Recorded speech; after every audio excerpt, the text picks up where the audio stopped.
Welcome everybody back inside the Wells Production Center here on the campus of SIU, and we have a really special guest here today to catch up. Plenty of people saw him at Saluki Stadium making plays. They're seeing current Salukis do that now. This guy made a lot of them, and he's back to talk about his career as a Saluki and obviously his career as a longtime pro. It is none other than my honor to welcome in MyCole Pruitt. MyCole, welcome, man. It's good to have you back. Appreciate you having me, man. It's fun to be here. Hey, what's it like to be back in Carbondale for you and just see one? I'm sure campus a little bit has changed since you last been here, but just the facilities and everything. What's the visit been like? Man, it's been pretty good, man. I love the expansion of everything. It looks great. The campus is beautiful. Yeah. The team looks good. I got a chance to talk to them and talk to Coach, man, and they're excited about what's going on, and so am I. Now, we're interviewing you right before the first game, so we don't know the outcome of later on tonight. But when you were a player, when it was the dawn of the first game of a new season, what about those emotions still sit with you? Just butterflies, the excitement? Like, what was that moment always like for you when it was the dawn of a new year and it's time to play the first game? Man, getting some of the jitters out. Coming out of camp, you definitely want to get into the game, man. You want to get on that field and you want to showcase what you work so hard to do. And it's always fun, though. It's great to be with your guys and start that season off right with a win. Yeah, starting it off with a win, and no doubt the Salukis hope to do that tonight. Look, we could dive into all of your numbers and all the characteristics and all the things that you were able to accomplish as an SIU Saluki. But when you think back on it, what do you hold on to most that's still really special to you, that's still something that you hold on to closely? I think I hold on to just the atmosphere of being able to be in that new stadium and kick it off right, the right way. We weren't able to win as many games as I would have liked, but I feel like I left my mark there. I feel like I left my mark on this school, and I had a lot of fun, man. When you think of kicking off the new stadium, people see it now and, man, it's been great, 15 years, but it's also hard to believe that, man, it's been 15 years now, too, since that first game. Yeah, it's crazy. Of course, the first game was against Quincy. Yeah. What are there any sort of first memories you have of just kind of the lead up into that season and the lead up of being able to start off at Saluki Stadium? I just think, like, just coming off a red shirt year and understanding what it took to really get to that point. I had to sit out of football for a whole year. That's something I had never done to that point. But it built me up to where I was used to going against this level of competition every day in practice. So making that all come together and showcasing those talents on the field was huge for me at that point in time. What about being a Saluki got you prepared and ready for the NFL?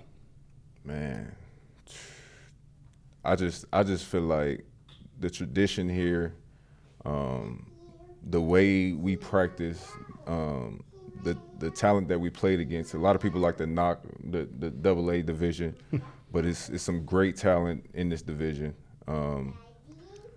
Being able to go up to the bigger schools and perform there, it just all contributed. And like I said, that red shirt year, really, I traded that year for a senior year that ended up being my best year, and it all contributed to being able to go to the next level. One of the also cool things that you were able to do when you were here at SIU was play at Busch Stadium against SEMO. How unique was that experience? And I heard there were definitely some stories of the field getting tore up and a lot. I think it was a little bit, maybe a little bit of a challenge, but man, what a cool scenic thing to be able to play in downtown St. Louis and to play at New Busch Stadium. Yeah, man, that's my hometown, so it made it even better. A lot of friends and family in the stands. The first game ever at Busch Stadium. So much tradition, that Cardinals tradition there, that stadium. Being able to score a touchdown there. We're playing on dirt. The field is, every time you run and slip, the field is coming up behind you. But it was just fun to be out there and get a win in my hometown, man. So there are so many roles that you have to fill, right? And when you were here, no doubt, you filled a key role as a tight end and one of the best to ever play, not just here at SIU, but one of the best in the Missouri Valley Football Conference. But when you get to that next level, MyCole, it's not just, hey, you got to be great at tight end. Got to be really good at special teams. That can be a huge ticket for guys. We see PJ Jules, Branson Combs, recent guys that reason they get on a practice squad or PJ on a practice squad, now ultimately the team. You earn your roles really on special teams. Definitely. When you get a chance to speak to current guys, even though they all want to thrive, right, in their current role of a skilled guy on whether the offense or defensive side of the ball, how much do you really take in that, hey, really embrace those nitty-gritty things, and special teams can definitely be a separator in getting you ultimately to that next level? I think when I talk to guys, I talk to them more about their mental toughness. Special teams is all about that. Being able to fill any role that you're asked to fill is all about mental toughness, man. Because we all want the stats, we all want the ball, we all want the glory that comes from it. But who's really going to put their hand in the dirt and do the dirty work for the team to win, not just for individual accolades?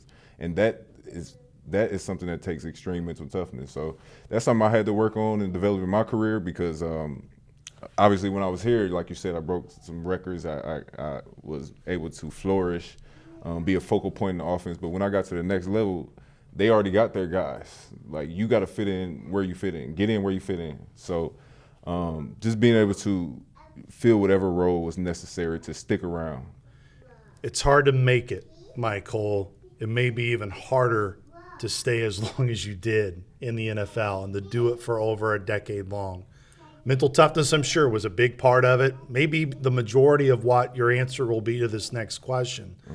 But what allows you to have that sustained success at the next level? What do you believe are the biggest pillars to, hey, not just get to that level, but to make yourself stay and to be a commodity, not just on your current team or wherever you have the chance to go and play? Yeah, man. Like I said, just whatever is being asked of you, you do it to the highest level. You are somebody that coaches can trust, somebody that they look to lead, and you just really understand where you fit in and your niche on that team. And I was able to build trust with coaches. My guy Arthur Smith, I was able to be on 3 teams with him. My role changed while I was with him. The maturation of my career, I ended up being a guy that was looked to kind of teach his offense as well. So it's just whatever role is necessary to be filled, you fill it, and you can stick around for a while. Is there a memory specifically of just, hey, people look in the league, right, and they go, man, they see the Tom Bradys, they see the Peyton Mannings, they see even a Patrick Mahomes, and they go, they almost think that's the norm, right? Guys who stay with one team or one organization for a long time. You're a journeyman in the NFL. Yeah. That can take a toll, though, MyCole, of just the, different sceneries, different towns, how much that puts a strain on you personally. How did you thrive in it? What would you say were big things that, hey, even though you didn't stay on one specific team for long periods of time, you still found yourself to be a valuable asset to multiple teams, and you have to adjust when you do that and go to different schemes and learn different coaching styles as well? Yeah, man. I think mental toughness obviously was a big part of that. You don't really have any stability in the league. Any day you can be gone, which is crazy. So mental toughness, having a good foundation as far as family, a good support system, obviously God, a huge part of my journey, getting closer to God and just being grateful for the opportunities you're blessed with. And when an opportunity comes around, just always being ready to seize it. Never being caught less than ready is something Mike Tomlin would say. His voice playing over and over in my head. But it's true. And if you're always ready when the opportunity comes, you're going to be afforded more and more opportunities. There are so many players that have had the fortunate opportunity to talk to like we are now, MyCole. And when you're in it, and what I mean is when you're a current player, right, you may sometimes just think that the attention or all of those that are seen are maybe just your intermediate family and those within the locker room. And you don't really quite grasp how many former players, which you are now, still follow. and still watch. And, man, how the Salukis play, how they do is still ingrained inside of you. How much do you tell current players of like, hey, like, I may not wear that uniform anymore, but don't think that there aren't guys like me, Jeremy Chin, so many others that we still watch you guys and we still take great pride in, especially rubbing into some teammates as well around the league of, hey, you see what the Salukis are doing. Yeah, man, and we got to have a lot of pride because it's not too many of us in the league. Yeah. So we got to represent and wear it on our backs because, they, like I said, they try to knock our level of football sometimes. Yeah. But we came up there and held our own too. So I just got done talking to the players, and I just hope they understand that I'm with them every step of the way.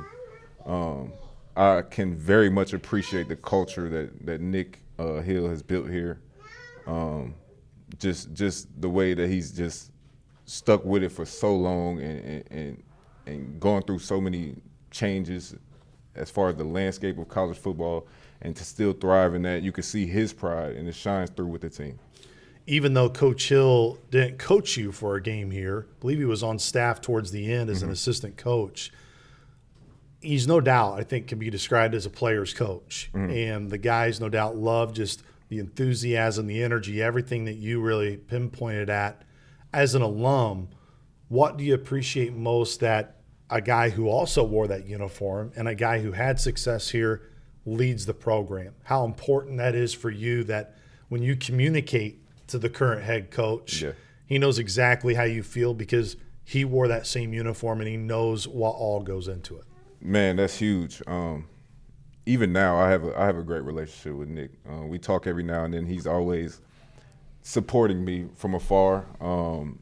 He's interested in whatever new endeavors I have going on, and it's just great to be able to talk with a coach instead of a coach talking down to you or at you. You know what I'm saying? So that's a very important thing. And Nick looked like he hasn't aged a day since I was here. So obviously he still has that youthful energy, and that's big these days with some of these college kids.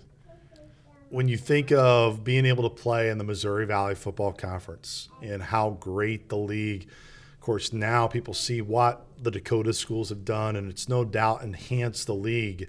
But you played with a lot of guys that are from this league. Again, people may want to try to knock it, but you look at it consistently, MyCole. There are guys that are getting drafted and getting opportunities at higher levels from the Valley than most Group of 5 leagues. Other than just, hey, there are really good coaches and there are really good programs. What is it about the FCS level that you think that grind just prepares those guys maybe just a little bit more at the NFL level? I just believe that when you start from somewhere that is not put on a pedestal immediately, you know that you have to work harder to get to that next level. You got to put in twice the work that some of these guys may have to put in on the next level of college football. So I just believe that hard work is instilled in you from the jump. You know that you have a ways to go, and when you want to make it to the next level, you do anything to get there. And it shows by the way that some of the guys have stuck around, like myself, in the league. So it's great to see, and I love it.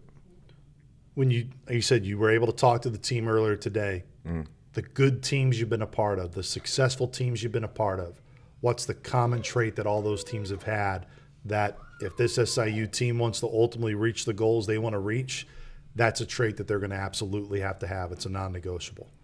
Player leadership, definitely. It can't always come from the coach. Obviously, the coach is a big influence, but the leaders on that team have to take reins and really put the team on their back and lead the man next to them. You were able to talk to the guys.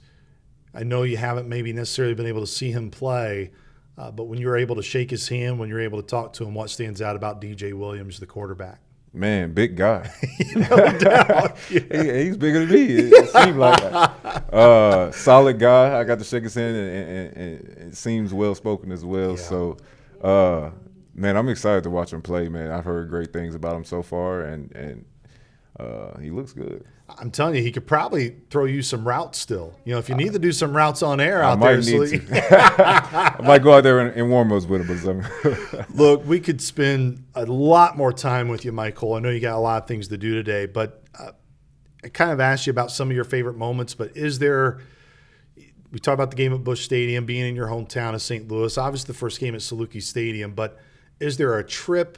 Is there a locker room moment? Is there – those long bus trips that you have, like, is there one specifically, like a story or something that sticks out to you that you look back on and either laugh or just really it's a core memory of you that for some whatever reason has kind of shaped you and one you do like to share when you get that time to share it?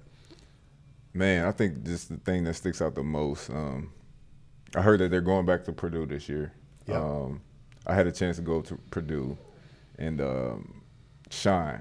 I had a chance to go out there and really put my talents in front of the world, in front of a big audience. And that game just kind of felt like a flow state where everything was clicking. We didn't end up winning the game, but it came down to the last minutes of it. And I was just proud of that performance that I was able to put out there on that field, on that level. So.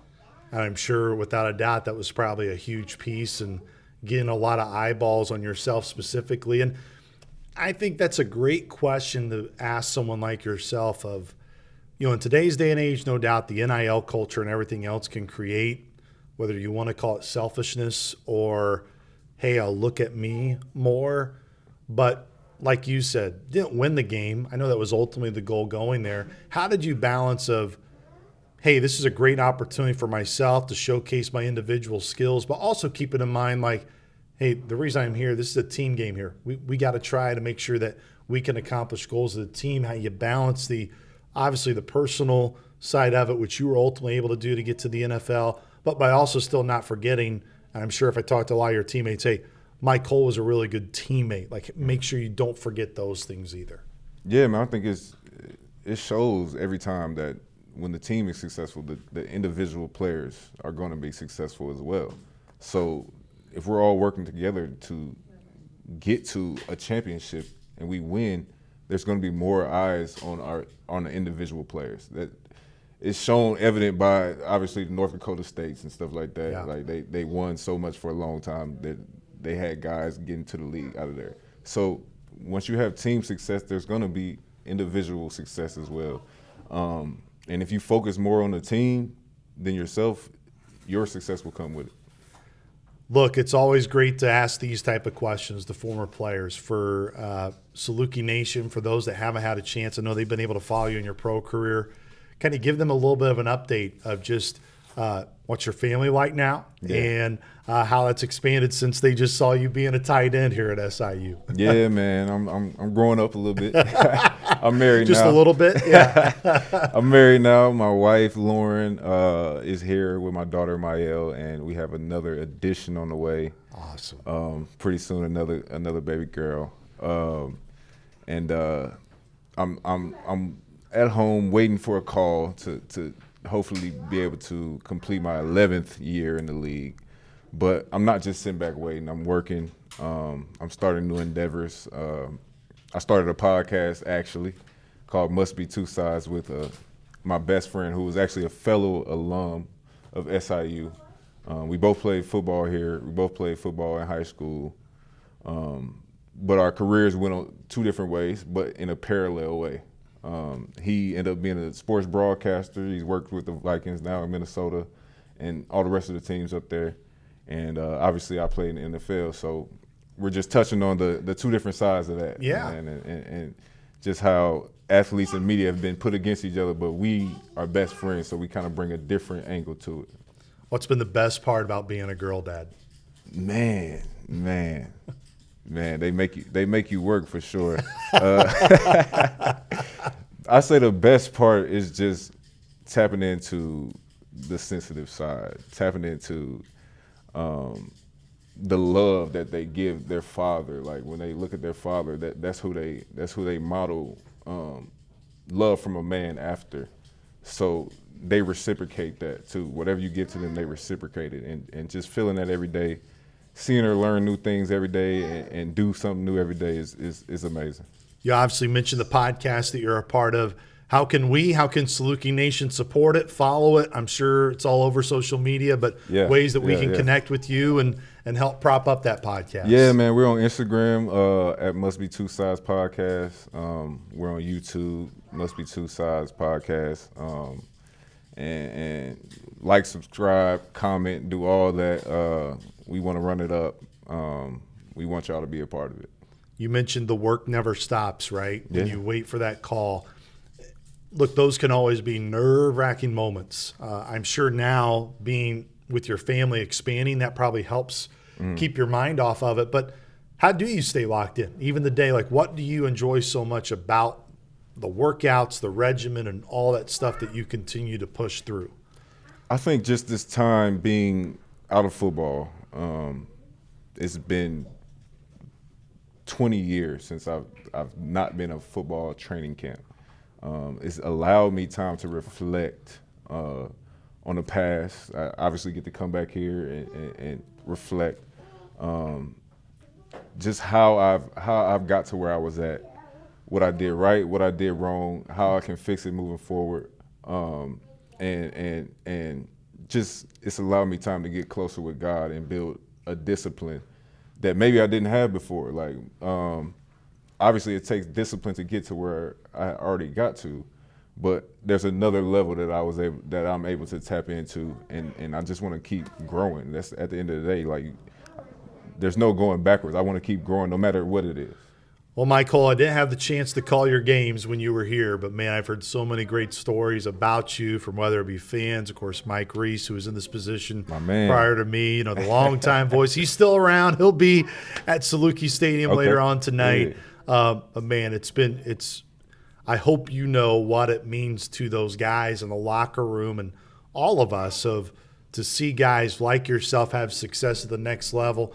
It's the most ultimate pride, and good to see you getting into the media side a little bit too. Yeah, right? man, With the I'm exploring. side. Yeah, exploring. Yes, hope you can have at least a few more years left playing. But, man, really appreciate the time. One, coming back to see the team, and even more appreciative of your time talking to us. We appreciate it, MyCole. Definitely, man. Thanks for having me, man. I had a great time. Perfect. That was MyCole Pruitt. We'll have more on Saluki football coverage throughout this season here in 2025.